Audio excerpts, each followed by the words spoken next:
Welcome to my channel. I'm Scott, and in this video I'm going to walk you through the process of valuing Payoneer stock by analyzing their financial statements and dissecting their financial ratios so we can determine if it's a buy or a sell. Let's get started with the model. This is a mid-cap company, 2.6 billion market cap. They're trading at $7.03 a share, and they have 360 million shares outstanding. Payoneer provides online money transfers, digital payment services, and provides customers with working capital. They serve small and medium-sized businesses in 190 countries. They were founded in 2005, 20 years ago, headquartered in New York City. Let's take a look at their financials. The way you value a company is you estimate the free cash flows into the future, and then you discount those numbers back to today's value. That's what we're doing in this video. And free cash flow is cash flow from operations minus capital expenditures. Free cash flow was only $55 million in 2021. It doubled in 2022 to $112 million. Then it's grown after that by a pretty modest rate, from 112 to 117 to 126. And their margins are pretty good. They convert 13% of their revenue into free cash flow in 2024. Net income is the profit or loss on the income statement. It's revenue minus expenses. I actually need to update these titles because now we have their 331 earnings. So we have full year 22, 23, and 24, and the trailing 12 months is through 3/31/2025. Net income is the profit or loss on the income statement. It's revenue minus expenses. That was negative in 2022, but it's grown to 113 million in the trailing 12 months. Revenue is a sales for the company, and that went up about 50% from 2022 to the trailing 12 months, really close to 1 billion. We estimated 4 years of future free cash flows. We also estimated the terminal value of all cash flows past year 4, that's 2.8 billion. We discounted those numbers back to today using weighted average cost of capital. We get a value of the company of $2.6 billion.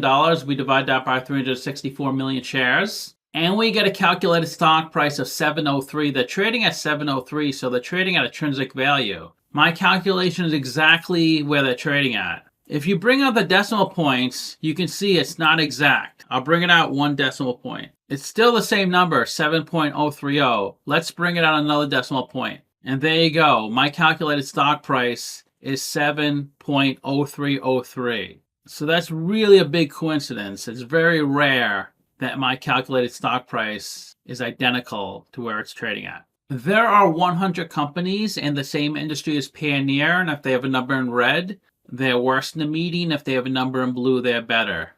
So they don't spend much on CapEx. They're a pretty small company, only 66 million. CapEx is the investments in property, plant, and equipment. They're highly leveraged. Their debt to equity ratio is 8.8. For every dollar of equity, $8.80 of debt. They do not pay a dividend. Gen Digital pays the highest, 2.1%. Free cash flow is on the lower side, 126 million. They rank 62nd in market cap, 2.6 billion. Microsoft is the biggest, 3.5 trillion. And they have really good price multiples, all better than the median as well as the average. They have the best PE of anybody on this list, 23. The best price of sales of anybody on this list, 2.6. And their revenue is 1 billion, which is a lot lower than the median average, but it's a lot higher than everybody else relative to the market cap. And the way I know that is because they have the best price sales ratio. The stock price is trading at 703, which is pretty much right between its 52-week low and 52-week high. It's 35% above its 52-week low, 36 below its 52-week high. If you put $10,000 into this company when they started trading in October 2020, you'd be at $7,300 today. But right off the bat, after a couple of months, you would have been up 27, 28%. Then in the deep red, below 50% at some points, you would have came up for water at the end of 2024 in the green, but now back into the red. So a true roller coaster ride. So to summarize, I have them trading at intrinsic value, ranking 6 out of 10. Would I buy it short term and long term? 7 out of 10. I think it's a good investment. Really good ratios, 8 out of 10. They have a solid price to sales ratio. Really good price to book, a lot lower than the median. And their PE and price of free cash flow is a lot better than the median. Financials look pretty good, 7 out of 10. Free cash flow up 128% since 2022. Revenue up 59%. It has gone up every single year. Let's look at their latest 10Q. Here's the first quarter of 24, first quarter of 23. Revenue is up 228 million to 247 million. Let's see if they give a breakdown of the revenue. It seems like they only give one breakdown, and that's by location. Of the 247 million, 85 million is in China, 59 million EMEA, APAC 51 million, North America 24 million. North America is the lowest. Most companies generate the most revenue in the US, and in Latin America 28 million. And it is up in every category. It looks like APAC is up the largest percent-wise from 42 million to 51 million. North America is up the least. It barely went up from last year.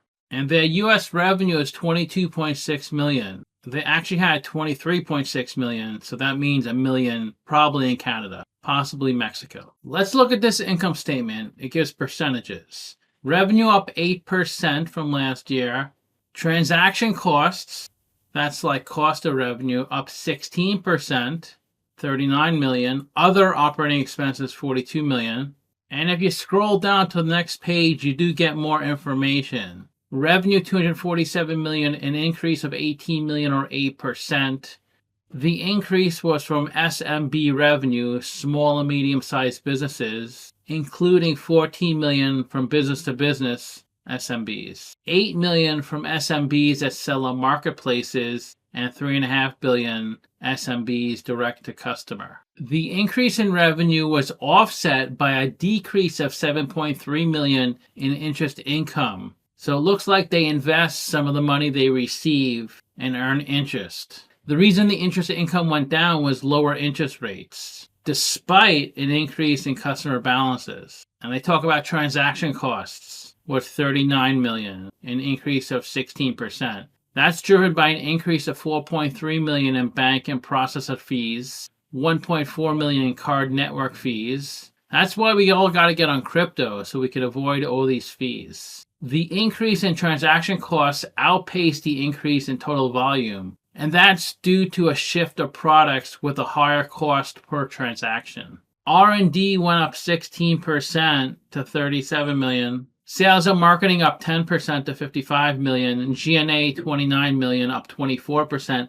Depreciation up a lot, 14 million. Depreciation is a non-cash item, so it doesn't affect cash flow. So total operating expenses up 14%. So their operating income actually went down. Even though revenue went up 8%, operating income went down 24%. So they're getting squeezed. And their net income, 21 million, down 29% from last year. So top line looks good, bottom line doesn't look so good. And this income statement shows shares outstanding. So shares outstanding went up about 3.5 million, from 359.3 million to 362.9 million. EPS went down from 8 cents to 6 cents. Let's look at their balance sheet. Their current assets, 6.7 billion. Current liabilities, 6.7 billion. So current ratio about a 1, slightly below a 1. Their biggest asset is customer funds. They hold a lot of funds for their customers, 6 billion. You'll see a similar liability amount of 6.6 billion. Companies like this hold a lot of funds for their customers, and they give a breakdown of where the funds are held. Mostly cash, 4.8 billion. Available for sale debt securities, 1.2 billion. Available for sale debt securities are securities that are not held for trading, and they're not held to maturity. These type of securities can be traded at any time. They're always available for sale. A stock is not a debt security, but when you buy a stock, it is available for sale. You can sell it at any time. There's no restriction. They have 75 million of term deposits. An example is a CD. If you buy a 6-month CD at the bank, that's a term deposit. After 6 months, then you get the funds. They also have 525 million of non-current term deposits. So they cannot access these funds until at least a year. If it's current, they can access the funds within a year. Let's go back to the balance sheet. Total assets, $7.6 billion.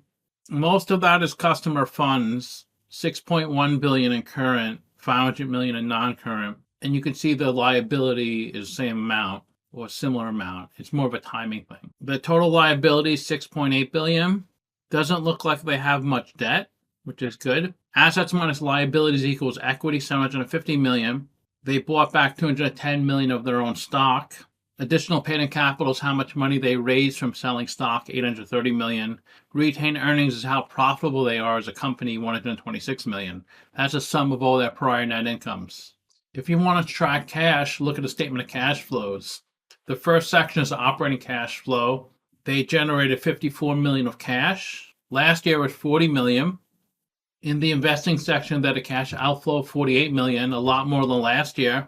Most of that is from the purchase of available for sale securities. I would ignore this item. I would mainly focus on PP&E, or if they did acquisitions, which it doesn't look like they did. Maybe capitalization of internal use software that could have been from an acquisition. In the financing section, they had a big cash outflow of $385 million from outstanding operating balances. That's the timing of the customer deposits. Let's take a look at the company on Simply Wall Street. Its last price, $7, $2.5 billion market cap, up 4% in the past week, up 22% in the past year. It looks like the stock started trading at the end of 2020, and it was $10 a share. And you can see here in this news article, they went public via a SPAC, a special purpose acquisition company. Its market cap at IPO was $3.5 billion, so it's down quite a bit since then. They were acquired by FTAC, Olympus Acquisition Corp. A SPAC is essentially a blank check company. It's a shell of an entity. Its sole purpose is to go out into the market and find a private company to acquire. They explain it right here. Special purpose acquisition companies, known as SPACs, raise money through a shell company to buy an existing firm. And these structures have been very popular the past several years. They're usually really bad investments. I would stay away from SPACs. When this article was written, there were more than 5 million users on Payoneer's platform. And the company uses 150 different currencies. They work with the likes of Airbnb, Amazon, Google, Upwork. So it IPO'd in October 2020 at $10. Its peak was 4 months later, almost $14 in February 2021. And it never got that high again. It did fall to its all-time low, a little under $4 in March 2022. So if you did have the foresight to pick it up, you're probably doing pretty well since then, because it went from 4 up to 11, but it has come back down. Now it's trading below 7. Here's their revenue forecast. It was $500 million in 2022, and the projection is $1.2 billion by 2027. This chart goes back a little further. 2018 revenue, $260 million. It had a modest rise into 2019, $318 million.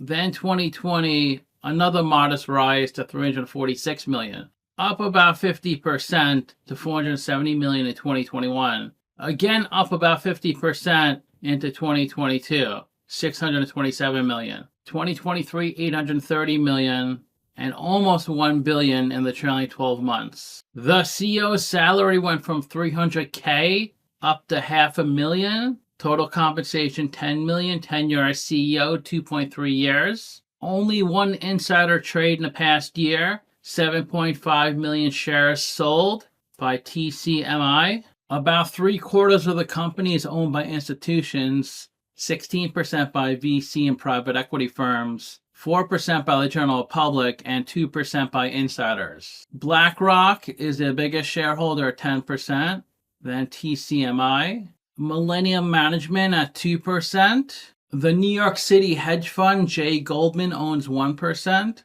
And their employee count has gone up a little bit from 1,700 to 2,400. And the ticker trades on the NASDAQ and Börse Stuttgart. So if you want to get a copy of my discounted cash flow model, click on the video in the top right corner.